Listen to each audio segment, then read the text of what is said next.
Gott. Was sehr Großes, Stattliches, was Sie Darf uns ich das damit gebracht abnehmen? haben. Die Tafel ist eine Wallfahrertafel und die gehört der katholischen Kirchengemeinde in Geldersheim. Und wir haben sie gefunden auf dem Speicher von dem Pfarrhaus. Und die Wallfahrt nach Vierzehnheiligen von Geldersheim, das war eine der wichtigsten Wallfahrten überhaupt in Vierzehnheiligen. Und zwar ist die aufgrund eines Gelübde 1686 eingeführt worden.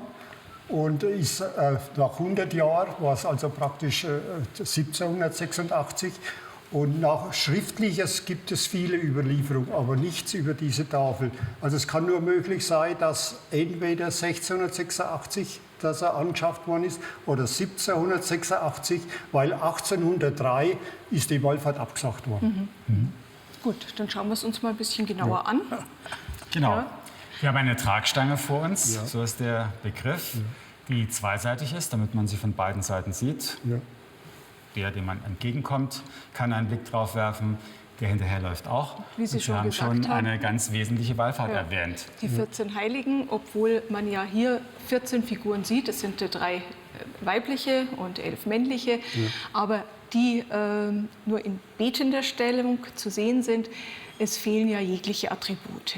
Was das Schöne ist, wir sehen ja die Vision eigentlich, die der Grund dieser Wallfahrt im Bamberger Land ist. Mitte des 15. Jahrhunderts wird einem Hirtenjungen eine Erscheinung gewahr und er sieht das Jesuskind umringt von diesen 14 Kindern, die zu den 14 Nothelfern werden. Und jetzt bin ich gespannt, wenn ich mal drehe, was ich auf der anderen Seite sehe. Aha, im Oval eine Marienkrönung. Ja. Ist Ihre Pfarrkirche Maria geweiht? Der heilige Nikolaus. Gut, dann sonst hätte man sagen können, vielleicht hat das was mit dem Patronat zu tun. Andererseits hat man auf diese Art und Weise eben die 3 Figuren der heiligen Dreifaltigkeit und Maria in ein Bild gebracht. Maria, die kniet auf einer Wolke, wird gekrönt von Christus, von Gott Vater und oben drüber schwebt die Taube des Heiligen Geistes. Ja, wenn Sie jetzt fragen, wann ist so etwas gemacht worden? Wir haben diesen Kranz aus Blech, farbig bemalt. Das ist etwas, was wir im 17. Jahrhundert so noch nicht kennen. Wir haben diese marmorierten Säulen, ganz typisch fürs 18. Jahrhundert. Wir haben diese Art von Nachahmungen von Posamenten, die man im 18. Jahrhundert auch an Altären finden konnte.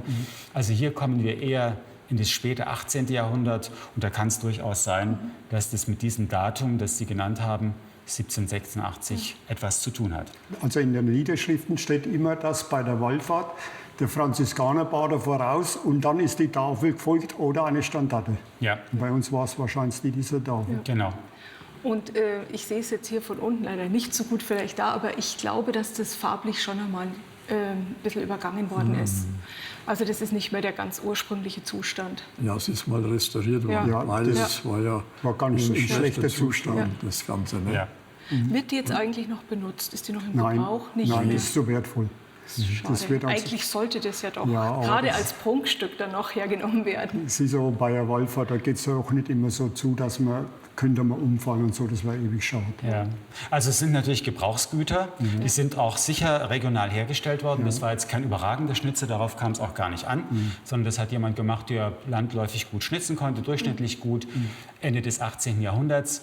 Wenn Sie es in Ihrer Pfarrkirche gut aufbewahren, ist das sicher der richtige Platz. Aber man könnte ja daran denken, dass man für die Wallfahrt, die Sie hoffentlich immer noch machen, vielleicht mal einen Schnitzer beauftragen, der Ihnen ein modernes Tragobjekt Kopie, anfertigt. Ja, Das ist auf jeden Fall ein ausgefallenes Stück. Sowas kommt nicht so häufig immer wieder vor. Deswegen kann man auch sagen, in dem Zustand um die 800 €. Aber ich finde es beeindruckend, dass Sie damit hergekommen sind. Also Ja. Das wird aber vielen, nicht vielen Dank. verkauft. Ja. Das wird nicht verkauft und Sie tragen es jetzt gut wieder nach Hause. ja, das ist nicht verkäuflich. Vielen Dank fürs Zeigen. Danke. Auf Wiedersehen. Wiedersehen. Sehr.